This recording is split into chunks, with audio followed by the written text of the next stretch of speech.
Hello, Adam Mormelstein here, and today I am recording another song on cassette tape using my Tascam 4-track cassette recorder. This is the Portastudio 424 Mark II. This song is You Don't Have to Say You Love Me. The best version really is the Dusty Springfield version, which is the one that I like. First things first, I always like to chart it out. So I have charted it out in the original key, but it doesn't sing so well for me in that key. I also did a rough 4-track kind of layout of what order of things I need to do to get all the tracks where I want them to be. That key didn't work. I recharted it in a better key for me, and I spent some time working on the track listing, what order I'm going to record things so that everything ends up having a place in the mix and kind of depending on where I want it panned and what instrumentation I want. So that's kind of that. That's kind of step 0. The very first pre-step is coming up with a plan. Right now I have Logic Pro playing a metronome that is being put into the Portastudio. You can see it clicking. And I have it going in through basically the stereo inputs / effects sends, which I will be using throughout, at least experimenting with using this setup to get some of the effects from Logic as sort of my outboard effects, so I can have reverb or delay or things like that, since I don't have a lot of outboard gear. This way I can utilize the computer with the tape machine, and I think that's cool. So right now I've got the click going. I'm going to play just a rough framework of the song on guitar and singing it, so when I play the drums and bass, then I will know exactly where all my cues are. Okay, wish me luck. 1, 2. You don't have to say that just because I can. Okay, so that is that's that, and I'm gonna listen back and make sure that it actually worked. Okay, up first are the drums. I've got my click track and basic framework of the song on track 4, and I'm going to be putting the drums on track 3. I'm using the effects sends, which are up here, to essentially send my signal to my Focusrite into Logic, use some of the spring reverb in there, and then send it back out, and then I control it through my effects sends here. Effects send 1 and effects send 2. It's gonna like print it onto the tape, so I have to commit to it. Yeah. Spring reverb. And I'm gonna give this a shot. The tape cue cut out.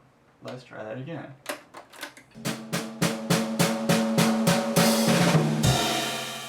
Alright, we've got the drums on track 3, and I'm going to play the bass direct onto track 2, and I got a little muffling here, make it a little more plunky plunk, and I also have the spring reverb going on this, which you can't hear through the camera mic, but it will be on the recording. So I'm going to try this, and here we go.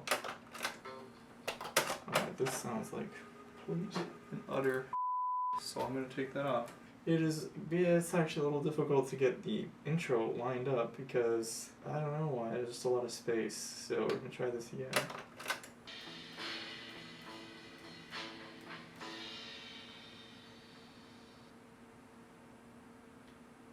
Alright, we're here with the electric guitar. First of all, I'm going to be doing the intro. And then I'm going to be doing this kind of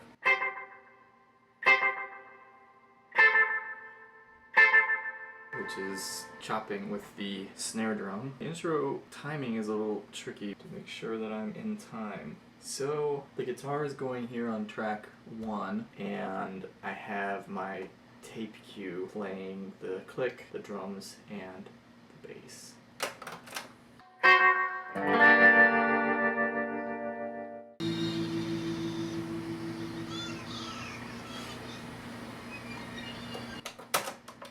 This is like a used cassette tape from who knows when, the 90s, and at the very end some like musical theater comes on, but it's flipped around backwards. It's very scary and funny. Okay, that was pretty good except for one tiny thing, and I don't know if it was a problem or not, so, you know, it's tape, so it's hard to fix, so you kind of just take the best. I'm working on this intro, which is a little bit challenging because it has some different instrumentation and different ways I want to bounce the tracks. So I have to think about the order and how I'm doing this. For the immediate moment, I've got the piano and I'm going to be playing it on track 4, so I'm doing a bounce down of drums, the bass, and the electric guitar, and then all that's bouncing to 4 while I'm playing the piano. I have my click also on 4. I don't know if the tape cue is going to play the click while I'm recording. It might not, which is going to make this more challenging because the timing is very precise and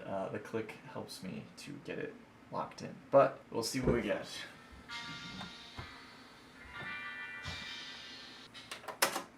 Okay, that click did not play. The timing was pretty good, but it felt a little flammy. So let's listen back. I need to lay it back more. Was the balance good? I don't know. I feel like I could use a little more bass and a little more, actually, guitar and piano. Trying this again, the timing just needs to be perfecto, and I could have maybe done this an easier way, but here I am, and I'm just trying to make it work. That timing was good, but the balance, you just lose something in that overdub, so I'm going to try and do that again. It's just a little more of these rhythm instruments. That was actually almost perfect as you can get on this type of format, but on the long hold there was just this like cruddy tape cutout. So try that again. There's this part that's like a female choir at the intro, and it kind of happens throughout, so I'm going to try this. I can't really hear it. Can you hear it? Mellotron with like a female choir, and I'm going to try singing at the same time. So what's going to happen is I'm going to have this synth Mellotron singing a real vocal to try and make it sound a little more authentic. That's all coming from the computer. So I have my Mellotron from Logic, my mic's going into Logic to just get some reverb, and then I'm routing it to track 1. And then I'm going to add a couple other real harmony from my own voice. I don't know what it's gonna sound like. We're gonna just try this. Okay, now I'm doing another, there's a lot of reverb in the headphones. Now I'm doing another choir part on track 2, and now I'm gonna try this third harmony. It's going on track 3, and the other 2 parts that I did are also bouncing to track 3, and all my harmonies will be on track 3 for this intro section. We'll see how it goes. I don't know, everything's always an experiment with the tape machine. So working through this intro, there's like some timpani, which I'm going to play on the toms. These are going on to track 2.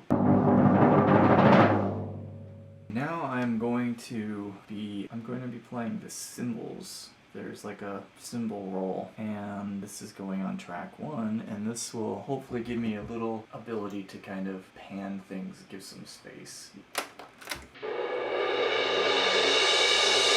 Okay, right now I'm getting kind of a balance between the drums, the bass, and the chet, because they're all going to be going from here to here, and I'm EQing them a bit and getting just the volume in balance. And when they are bouncing here, I'm going to be playing a Maraca part just because I have space to put it in there. While it's bouncing down, there's always an available track to be recorded. I am doing the background vocals now. I want 3-part harmony. I'm going to do the same trick as before. I'm playing, you kind of hear that? This Mellotron female choir vocal, 3-part on the keyboard, and I'm going to sing with it. That's going on track 3. Now on track 2, the lower harmony. And now the very high harmony, sung in falsetto. At this point I have my harmonies on track 1. All 3 harmonies I've bounced down to track 1, and I'm going to be sending them to track 3 while I'm playing the piano part. So that way harmonies and piano will be on track 3, and I will pan that probably to the right when it's finished to give it a little bit of that atomic era stereo feel. Up next, we've got some brushes with hi-hat. I think this will help fill out the rhythm, give it that sense of space. This is going to be panned left with the sort of guitar that's doing the counter melody. Alright, we've got the electric guitar playing a little tremolo, replicating what the string section is playing. This is coming onto track 1, while the brushes from track 2 are also bouncing over.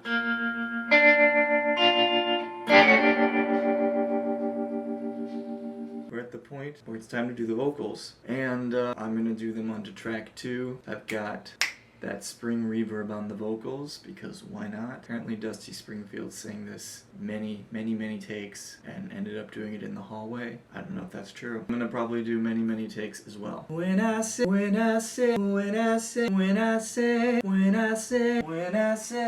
take 5,000. Hey, yeah. Is this in focus? Is it ever in focus? Why? I decided to do the vocal again because I care. What a good boy, Rocky! I think I liked a lot of that last take. There's just a couple of tuning things. So I'm going to try to punch in and fix those, but there's always the chance that it will mess up more of that take than I want, so then I might have to record it again. I think I've got the mix that I like. I don't think I'll use this isolated vocal. It's kind of there if I want it, but I have it muted. So let me show you what is going on here. When I was recording this intro, the cymbal swell and the timpani roll, they were supposed to be this big reverberant thing that goes into the vocal, but when I was recording just all the other tracks from the main section of the song, you can hear that the cymbal got cut off. Well, I don't know if you can hear that, but in headphones it's like, it's very abrupt. So I have some reverb on here, and I'm going to automate it kind of like so. I will mess with it to get it just the way I like it, but I just want that reverb to swell up to cover up that abrupt cutoff, and that will hang over into when the vocal starts. And let me know what you think.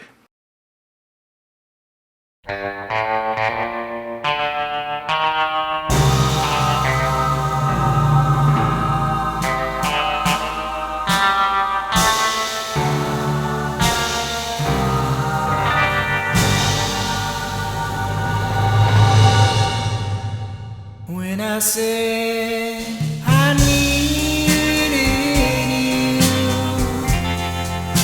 You said you would always stay. It wasn't me who changed but you, and now you've gone away. Don't you see that now you've gone, and I'm left here on my own, that I have to follow you and beg you to come home. You don't have to say you love me, just be close at hand. You don't have to stay forever, I will understand. Believe me,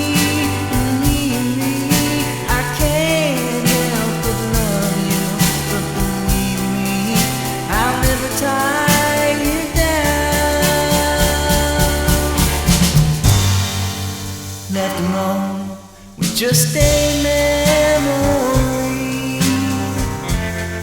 life seems dead and so unreal. All that's left is lonely.